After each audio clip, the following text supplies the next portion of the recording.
시청자 여러분 안녕하세요. 자유평화통일TV의 통일토커입니다. 오늘 이야기는 김주의 후계 내정 진짜 문제는 따로 있다 라는 주제의 북한 수령 세습 제도에 관한 것입니다.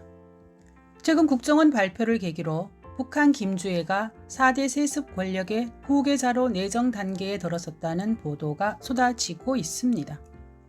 국내 언론 역시 김주의 후계라는 제목의 기사들로 지면과 화면을 채우고 있습니다.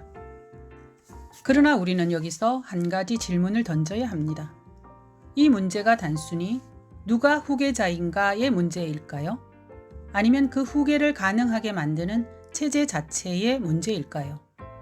지금 많은 보도는 김주애의 등장 횟수, 위치, 호칭, 상징성 같은 표피적 현상에 집중하고 있습니다. 마치 왕실 가십을 다루듯 소비되는 측면도 있습니다. 그러나 북한은 스스로를 왕조 국가가 아닌 사회주의 국가, 그것도 선진 진보 체제라고 주장합니다. 그렇다면 논의의 출발점은 달라져야 합니다. 사회주의 국가에서 세습은 어떻게 가능한가? 이 체제는 과연 어떤 성격을 갖고 있는가? 시청자 여러분, 이런 본질 분석 컨텐츠가 필요하다고 보신다면 구독과 좋아요로 응원해 주시고 앞으로 다루었으면 하는 주제도 댓글로 남겨주시기 바랍니다. 첫째, 북한 세습 통치 시스템은 역사 발전 법칙에 역행하고 있습니다. 마르크스 유물사관에 따르면 인류 역사는 고대 노예 사회에서 중세 봉건 사회, 자본주의 사회를 거쳐 사회주의, 공산주의로 발전합니다.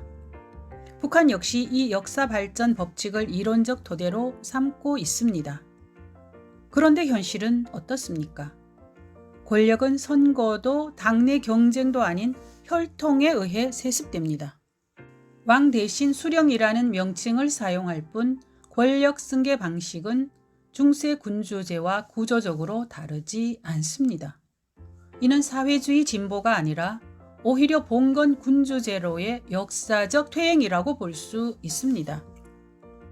둘째, 반봉건 혁명국가가 스스로 왕조화되었습니다.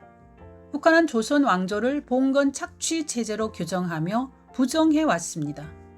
반봉건, 반제국주의 혁명을 정권 정통성의 출발로 삼았습니다. 그러나 오늘의 권력 구조를 보면 전주 이시 왕통 대신 백두 혈통으로 이어지는 김씨 일가 세습 체제입니다.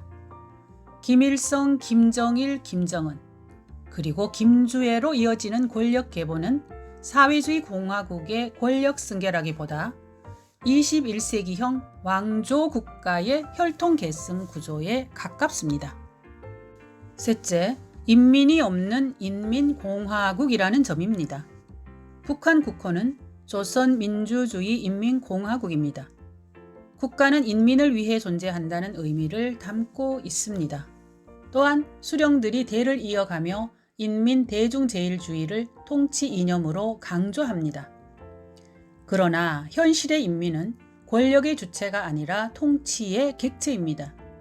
왕조 국가에서 백성이 왕의 통치 대상이듯 북한 주민 역시 체제 유지의 수단으로 기능합니다. 결국 북한에서 말하는 인민은 보편적 시민 개념이 아니라 주체 사상에 충성하고 체제 이념에 동조하는 이념적 인민을 의미한다고 볼 수 있습니다. 넷째, 세습 권력과 주민 자유는 구조적으로 반비례 관계에 있습니다. 세습 권력은 혈통 정당성에 의존합니다. 그러나 혈통은 근대 국가에서 민주적 정당성보다 취약합니다. 따라서 세습 권력은 이를 보완하기 위해 통제를 강화할 수밖에 없습니다. 정보 차단, 이동 통제, 사상 검열, 감시 체계, 정치범 수용소 같은 통제 장치는 우연이 아니라 북한 세습 체제를 유지하기 위한 구조적 장치입니다. 세습이 강화될수록 주민 자유가 축소되는 이유가 바로 여기에 있습니다.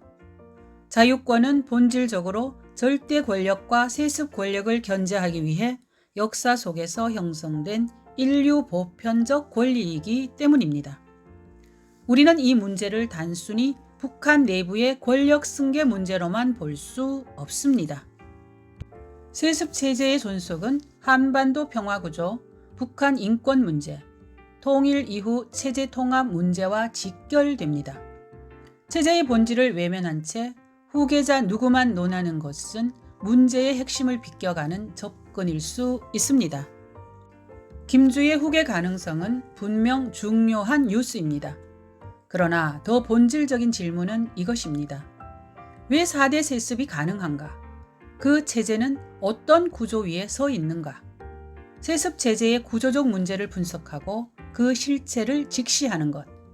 이것이 한반도의 지속 가능한 평화, 북한 주민의 자유와 인권, 그리고 미래 민족 통일과 통합을 준비하는 출발점이 될 것입니다.